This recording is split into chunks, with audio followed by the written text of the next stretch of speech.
Ladies and gentlemen, we are back with another episode of the Rider Review, brought to you by 13K Productions after a stellar win by your Saskatchewan Roughriders over the BC Lions. I just want to start off by chatting before the game. There was a little bit of an argument during practice between Eric Lofton and, I believe, Miles Brown, right? I think it is. That's what I heard, yeah. And Chris Jones had to kind of say, put up or shut up. And I guess he actually, there was news coming out of practice saying that he had to really, put his foot down and yell at the players. And I think everybody kind of heard the message after because we went out there and we really, for the most part, we did really well against BC Lions. Just your thoughts on Dickinson as of recently? First and foremost, all glory and praise to our Lord and Savior, Jesus Christ. Craig, Dickie, what do you say? A little change in attitude, a little change in demeanor seems to have done a world of difference for him and the team, it would appear, right? You're right on that. It was Eric Lofton starting left tackle and Miles Brown starting American defensive tackle. Got into it a little bit. I have zero problem with that. In fact, I almost encourage that if it's within good reason. Dickie didn't like that. He actually came out in the media and said something to the effect of it's terrible and grow up or we can't do that. Something to that effect anyway. But I've been trying to find the pregame speech that Dickie made, and apparently it was a doozy. And he referenced some things that really got the boys fired up. I guess that's unavailable to schmoes like you and I, but I've heard it was a pretty good speech, and clearly it worked because right from the opening whistle, the boys showed up with intensity and heat, and I'm psyched. What a turnaround! Like, we were so down last game doing this. To go like that to elation now is something special, and that's why we love this league so darn much, right, buddy? Yes, sir. Now, I guess, after that, speaking of Dickie, he's our special teams coach, right? And yep. Along with the head coach. And that game, our special teams, honestly, they just came out flying. They were making hits all over the field, and I think even forced a fumble, right? And that led to our first touchdown, right? It did. You betcha. Your thoughts on the special teams performance? I think. Correct me if I'm wrong. I don't know the coaching staff off by heart. Nobody pays us to do this, right? But I believe Kent Majuri is the special teams coach, and obviously Craig is heavily involved in that. I'm still quite disappointed in our return games on kickoff and punt return. I don't know if it's blocking. I don't know. Alfred seems to be bubbling back quite a bit.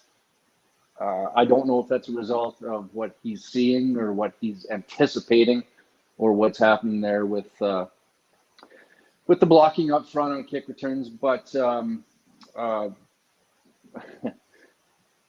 punt defense, kick defense has been very good of late, and last game is most certainly the best our special teams have looked as far as defending kick return and punt return. So that was excellent to see. TJ Brunson, we haven't heard that name since training camp, and that's by far the best. Bias removed. That's the best hit I've seen so far in the CFL in 2023. That was lights out. Onyeka, Kosei Onyeka, not Godfrey, the other brother. Yeah. He got the game ball for special teams. I believe he had 6 tackles on special teams. That's hard to do, right? If we had Big Raz, Dan Razovich back on the pod, he would. I'm pretty sure he would echo those thoughts. So that's kudos to him. A big shout out in the game ball. I couldn't be happier for our special teams right now. Yes, sir. And then speaking of that first touchdown drive, KSB, first touchdown back of the, I believe, 2023 season. Yeah, it's 2023. Always seem to forget that. Just what do you think it means to this team, just mentally and morally, to have a guy like Keen Schaefer Baker back? Like you've mentioned in previous podcasts, he's a locker room. Everybody loves him in the locker room, and he's great at practice. He's a locker room guy. Everybody loves him, and just to have him have that first touchdown back and have it be the first touchdown of the game. Just what do you think that means to this team? It means a metric ton, buddy.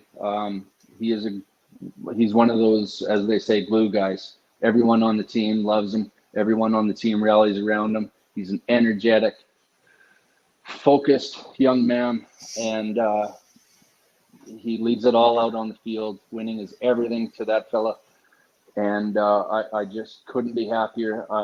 I've met him in person. My little guy and I, and what you see in interviews and what you see on TV and all that stuff,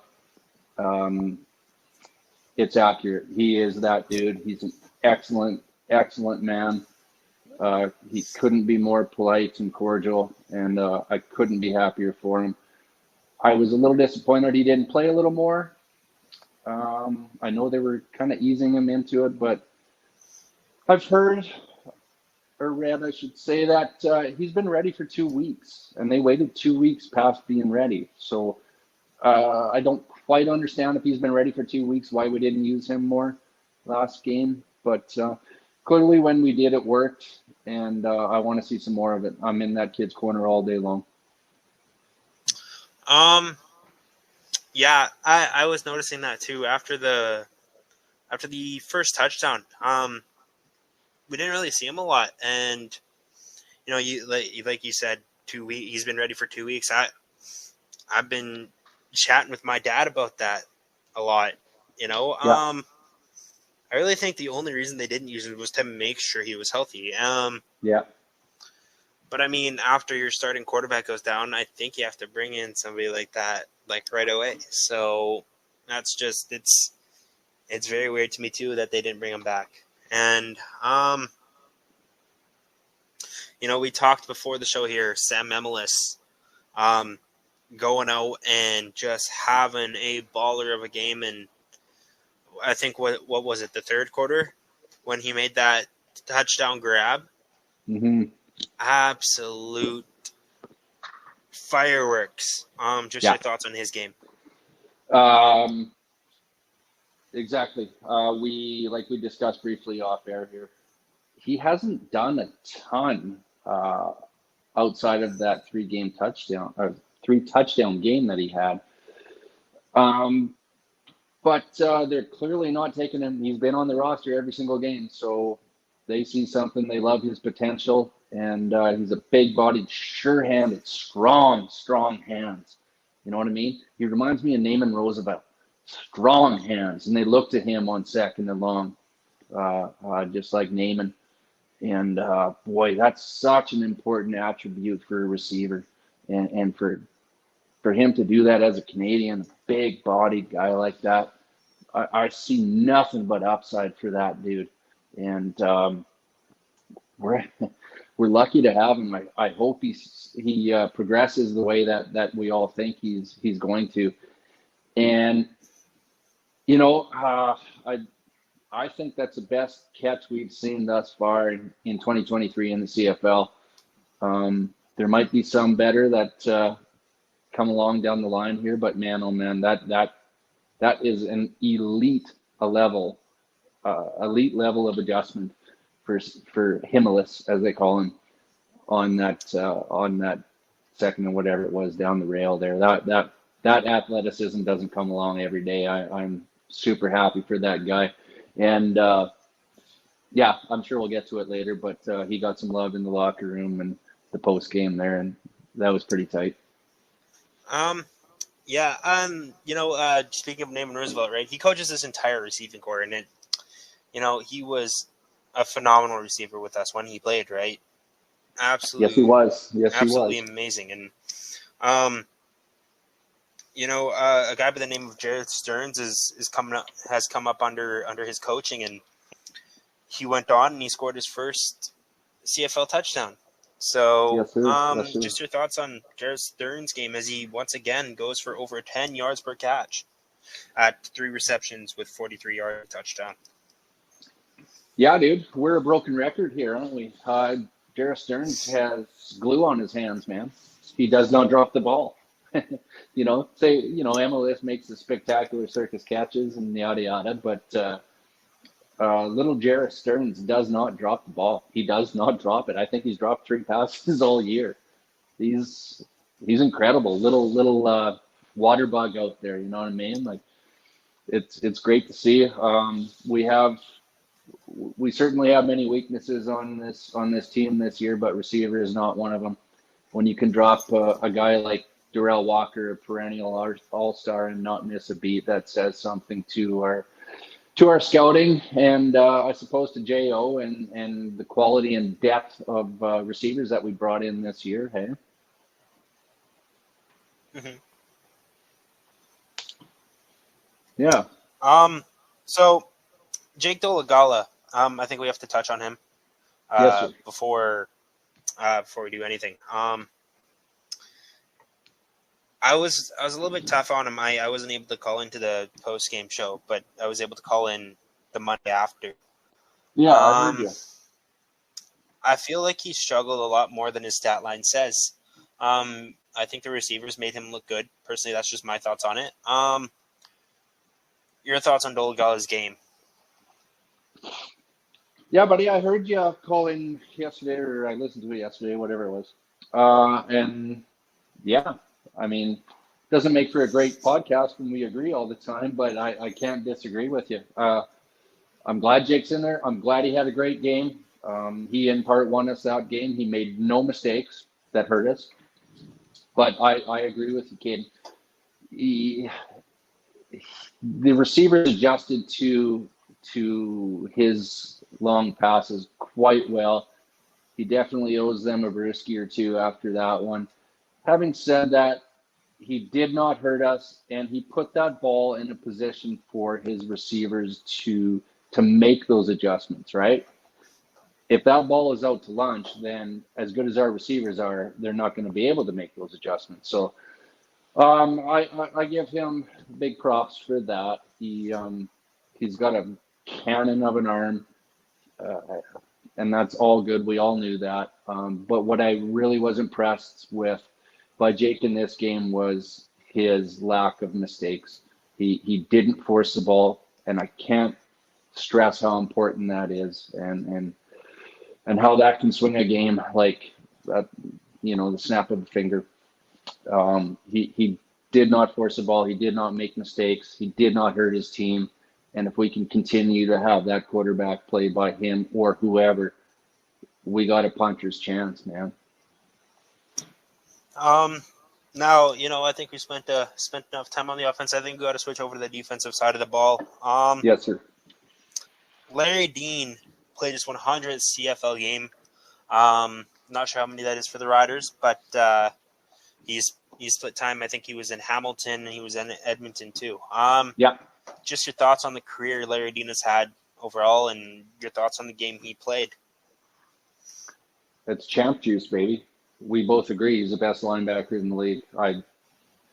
I'll talk all day if people want to discuss that, but you're going to have to convince me otherwise. You really are. He is miles ahead of Adam Big Hill.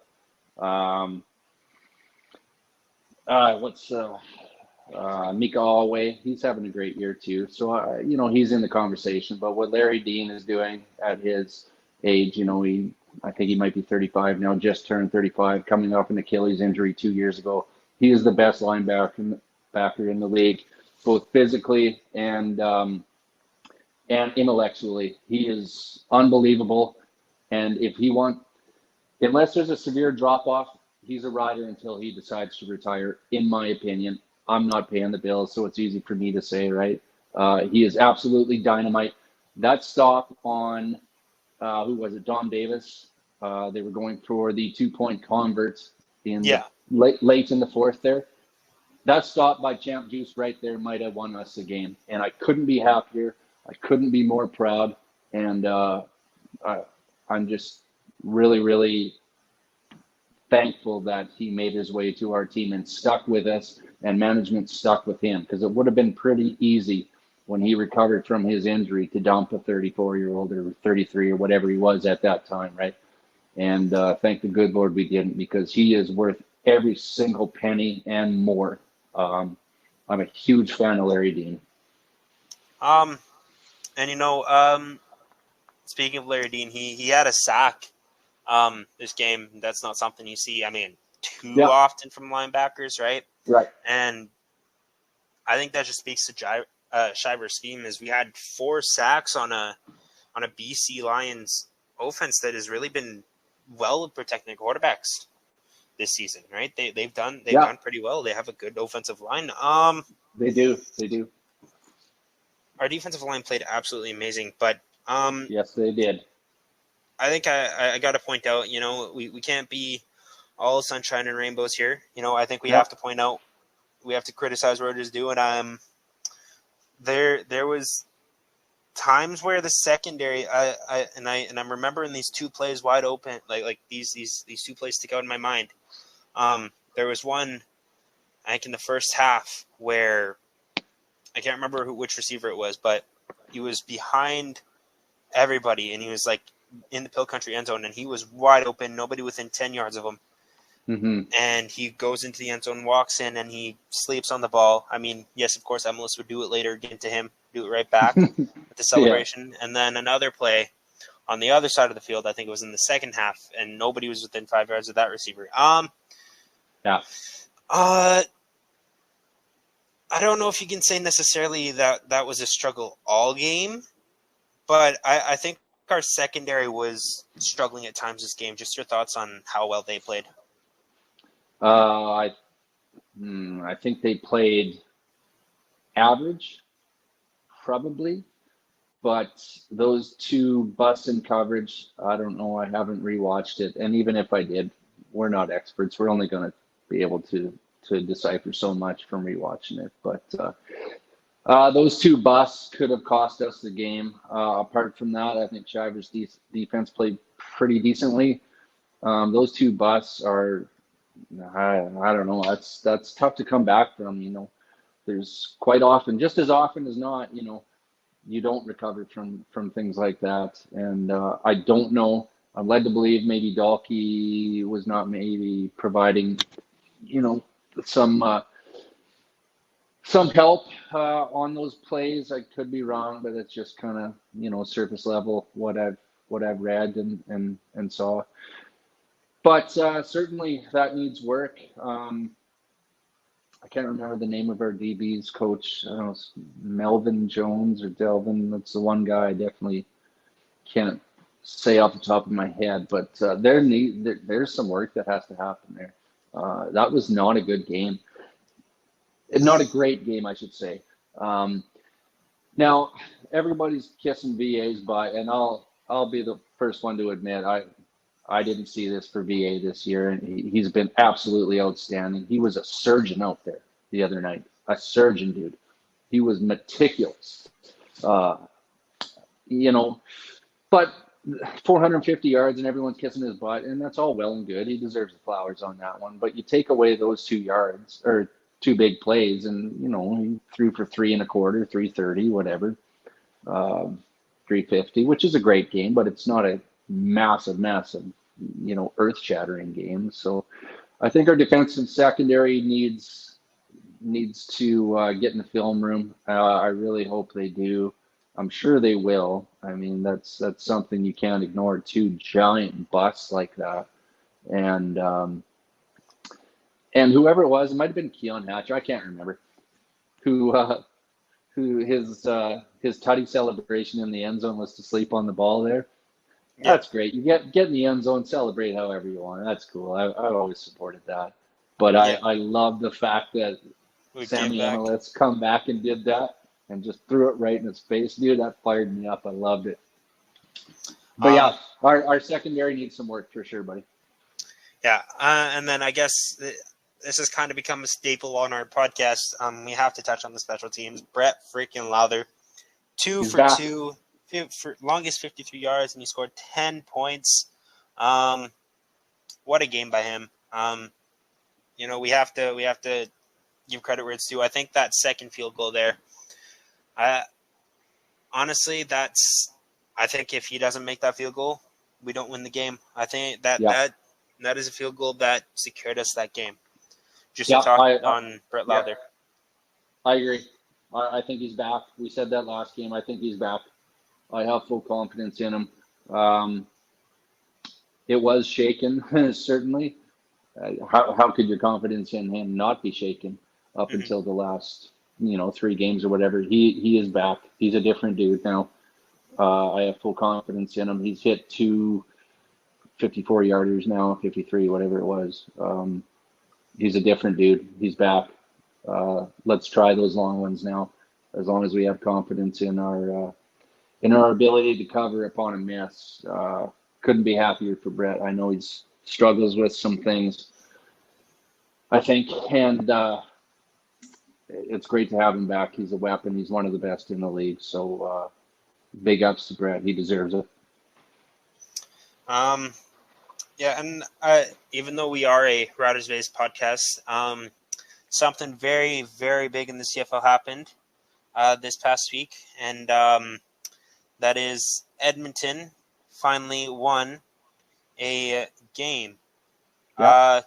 Mind you, it wasn't at home. They finally won a game, and they're now 1-9. Thoughts on Edmonton's performance? I don't know if you watched the game or heard about it. Just yeah. Honestly, unless I'm working night shifts, and their afternoon games, I typically watch every CFL game, and I couldn't be happier for them. That fan base deserves it. Good Lord, that fan base deserves it. I'm extremely happy for them.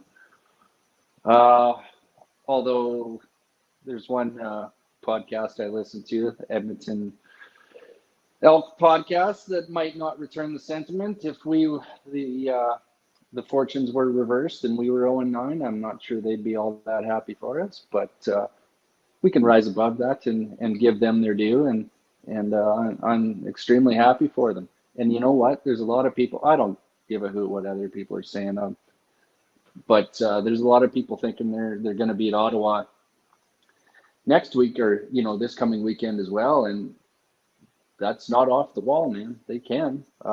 They're playing. They seem to be playing better for Trey Ford than they have with Taylor Cornelius or Jarrett Dagey.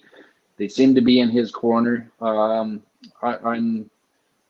am a little lukewarm on Trey Ford. He reminds me of a young Vernon Adams,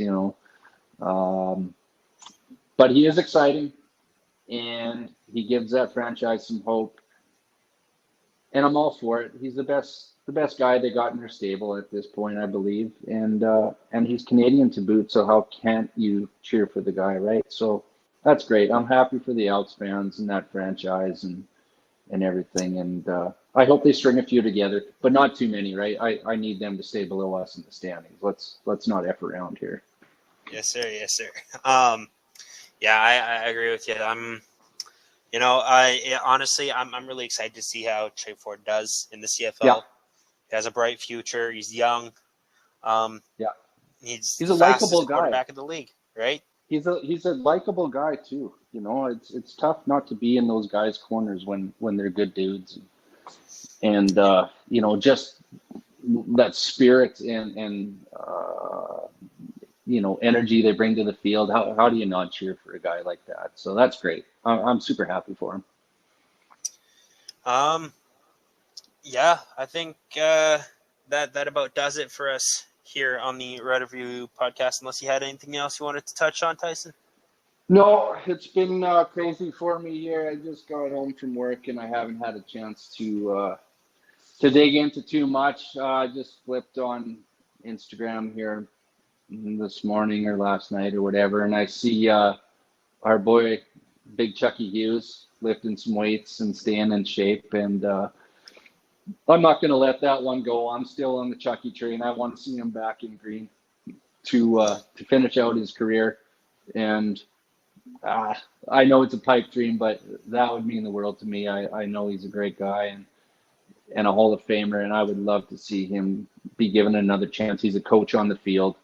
Bring him in here. We still have injuries on our defensive line. Brian Cox ain't coming back anytime soon, and among other dudes. And I would love to see Charleston Hughes brought back in here to finish up his career and go out the way that he deserves to go out. You know what I mean? Yeah.